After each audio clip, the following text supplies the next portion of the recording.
Let's go ahead and review Google Fonts. This is going to be a great option for us as we build websites. It is an option for really any design program, but it's especially useful for websites and user interfaces. So as we go through, there are a lot of options here. They are continuing to update Google Fonts regularly, so the interface actually just recently changed. So if you've used it before, you might notice some changes.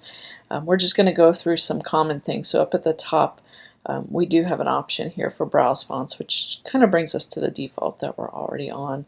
We have an option here for featured fonts, and this might be, things that they're trying to get through and present to you guys, as well as articles and then about. So if you're trying to figure out, like, if you want to use Google Fonts, it does talk about the benefits. And really the biggest benefit to Google Fonts is they have all of their fonts on their servers and we can link to them.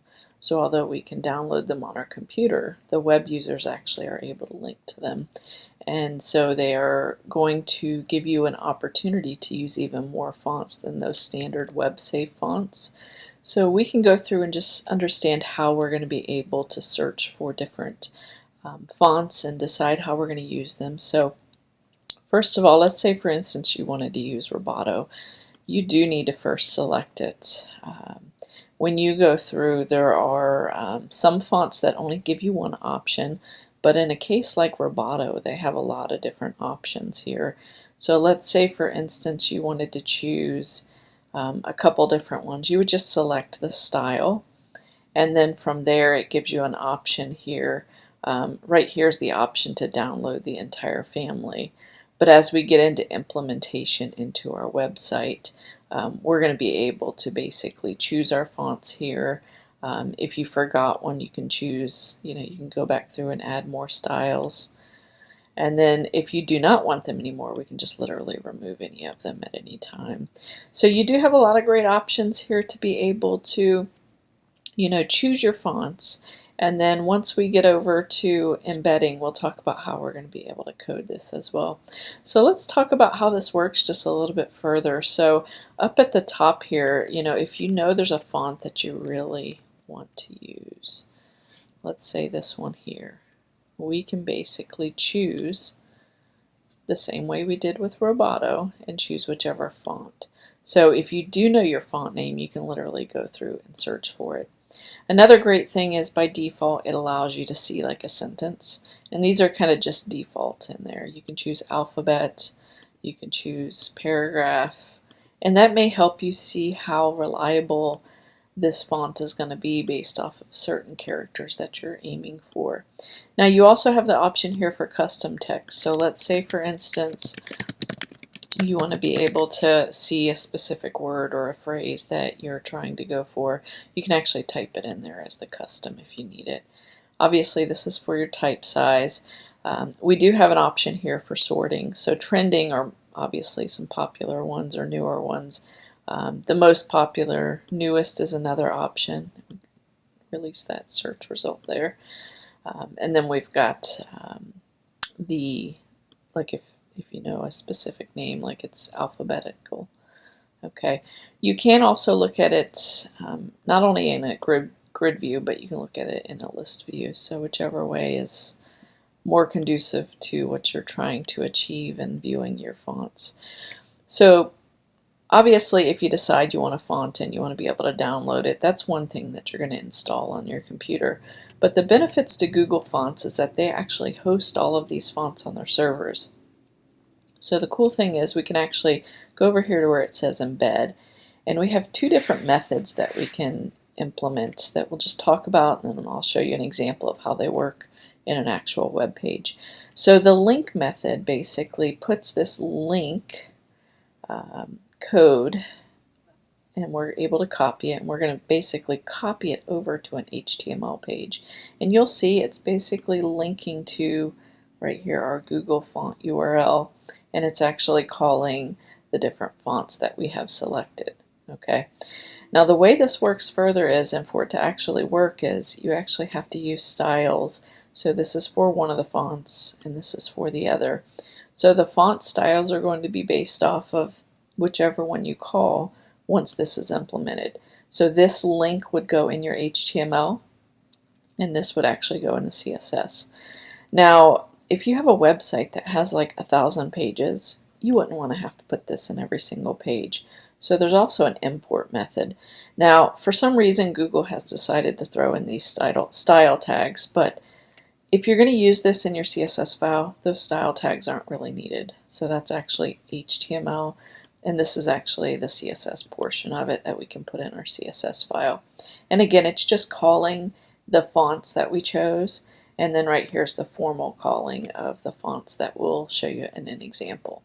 So first step obviously is figure out what fonts you want to use, select them. You might want to download them on your end, and then we're going to go in and actually show you the examples of the code. So in the first method that I showed you guys, the link method, you'll notice that that looks a lot like linking to an external style sheet.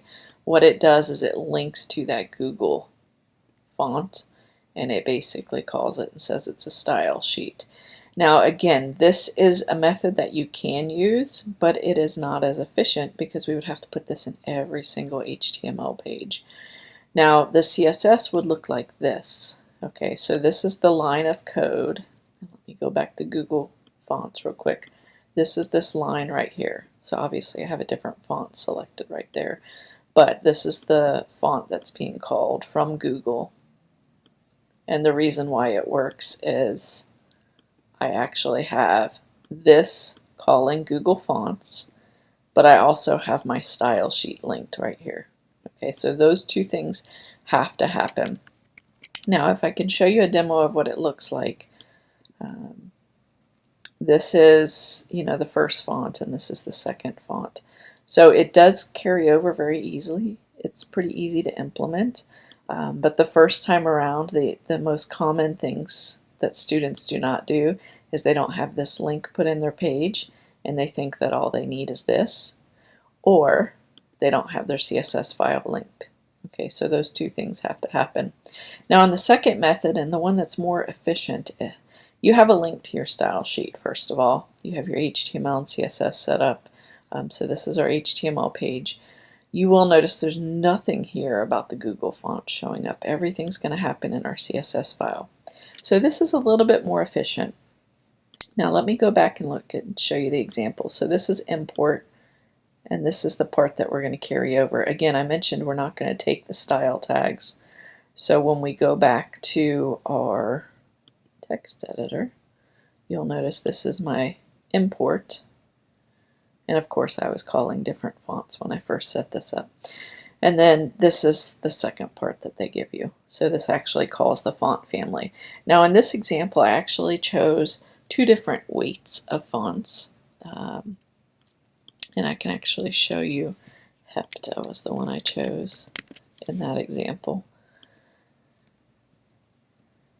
And in this example, let's just go ahead and erase these. I think I chose the 500 and the 800. So we'll choose that one and this one. Now, you will notice in this code, it just basically calls one font and it says that we're calling two different weights. But it only gives me one line of code. So the bigger question always is, how does it know? So it is basing it off of whether I'm using a heading or a paragraph. So it knows that a heading is going to be a larger or heavier weight, so it's calling the heavier weight. So if you do use font families, keep that in mind. It's not really giving you a lot of options other than calling the font family. So that is something that you will want to structure your page semantically. Now when we test this, this is what we're going to get. So you will see the heavier weight is displaying through the heading, but it's basically the same font, just different style or different weight of the font. So with that, I would encourage you all to try out Google Fonts. It's going to be required for a final project. It is probably the most popular font replacement method. I believe I read well over 50% of websites now are using Google Fonts. And it's pretty easy to implement, but the most common thing is whether or not you're using a CSS file, and then whether or not you're implementing the import correctly, so or the link correctly, whichever method you take. So if you do use import, you do not want to include the style tags. This is the more efficient way of coding it. If you decide to take this route, this has to be in every HTML file, which for a couple pages isn't a huge deal, but if you build a standard website, usually they end up with a lot of pages, and you do want to work a little bit more efficiently. So you are going to find import to be a little bit more standard and efficient for your needs, and I would encourage you to try the import method. And if you have troubles, just reach out and let us know.